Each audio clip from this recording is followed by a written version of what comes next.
மக்களே, this is நாள் 15 of how I manage my business and studies. இன்றைக்கி கிராஜுவேஷன்றதால காலேஜ் லீவு. ஸோ அதனால் பொறுமையாக தான் எழுந்துச்சேன். பார்த்தீங்களா, தூங்கி எழுந்ததும் ஃப்ரேம் செட் பண்ணிட்டு மறுபடியும் போய் தூங்கி எழுந்துக்கிறேன். சோலோ விலாகிங் கொஞ்சம் டிஃபிகல்ட்டாக தான் இருக்குது. சரி வாங்க, இன்றைக்கி டே 15 என்னென்ன நடந்ததுன்னு பார்ப்போம். காலையில் வந்து பெட்டில் அரேஞ்ச் பண்ணி எடுத்து வச்சுட்டு முயலுக்கெல்லாம் புல் போட்டு முடிச்சுட்டு பாட்டி வீட்டு கிளம்பிட்டேன்.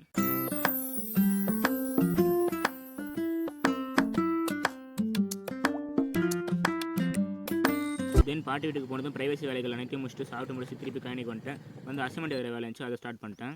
3 hours கை வலிக்கு அசைன்மெண்ட்லாம் எழுதிட்டு ரொம்ப டயர்டாக சாப்பிட உட்காந்துட்டேன். தென் சாப்பிட்டு முடிச்சதும் எங்கள் பாட்டி மொச்சக்கா பறிச்சிருந்தாங்க. அவங்க கூட போய் மொச்சக்கா பறித்து கொஞ்சம் ஹெல்ப் பண்ணிட்டு இருந்தேன். அதுக்கப்புறம் ஃபோன் சார்ஜ் போட்டு கொட்டாலாம் சுத்தமாக பெருக்கி வாட்டு முயலுக்கு மதியம் போட வேண்டிய புல்லாம் போட்டு முடிச்சிட்டேன். தென் பறிச்ச மொச்சக்கால காஞ்ச மொச்சக்கா தனியாக பச்சை மொச்சக்கா தனியாக பிரித்து எடுத்தாச்சு. அப்புறம் நாளைக்கு காலைல முயலுக்கு போடுறதுக்கு புல்லெல்லாம் அறுக்க போயிருந்தேன்.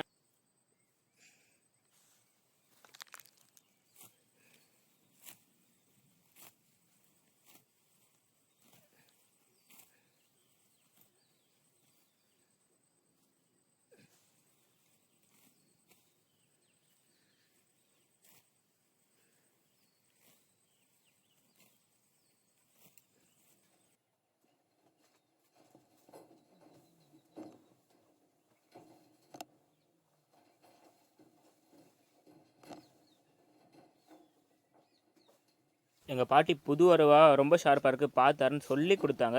பட் இருந்தாலும் சின்னதாக ஒரு அடிபட்டுச்சு. தென் ஈவினிங் பாட்டியை வீட்டில் விட்டு வரலான்னு கிளம்பும்போது ஒரே மயில் சவுண்டாக கேட்டுச்சு. சரி வீடியோ எடுக்கலாம், கிட்டதான் எங்கே இருக்குது போலே, சவுண்டு நல்லா கேட்குதுன்னு பார்த்தா ரொம்ப லாங்கில் இருந்தது.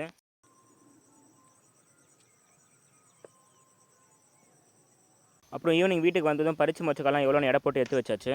தென் வெறுப்பாக இருக்குது, சாப்பிட்றதுக்கு எதனா வாங்கினு பாட்டி சொல்லவே நானும் பானிபூரி வாங்கினதுன்னு கடைக்கு வந்து தென் பார்சல்லாம் கட்டி முடிச்சுட்டு எனக்கும் ஒரு பார்சல் கட்டி எடுத்து வச்சுட்டு போனாலே இப்படி கண்டிப்பாக ரசம் பூரி அங்கே சாப்பிட்ருவேன். இன்றைக்கி போய்ட்டு வேலை செஞ்சுட்டுனா கண்டிப்பாக சாப்பிட்டே ஆகணும். ஒரு 3-4 பூரி எடுத்து முழுங்கிட்டு பார்சலுக்கு காசு பே பண்ணிட்டு அங்கேருந்து கிளம்பிட்டேன். தென் நைட்டு டின்னர்லாம் முடிச்சுட்டு முயலுக்கெல்லாம் தீனி போட்டு முடிச்சுட்டு பயங்கர பேக் பெயின் மொச்சக்கா படிச்சதில் வீடியோ பாதி எடிட் பண்ணிட்டு இருக்கும்போதே தூங்கிட்டு இருக்கேன் எனக்கே தெரியாமல். ஓகே மக்களே, உங்களை நாளைக்கு பார்க்குறேன். கடைசியாக ஒரு ரொம்ப முக்கியமான விஷயம், அது என்ன வேறு ஒன்றும் இல்லை, மறக்காமல் சேனலை சப்ஸ்கிரைப் பண்ணிட்டு போயிடுங்க. Bye bye.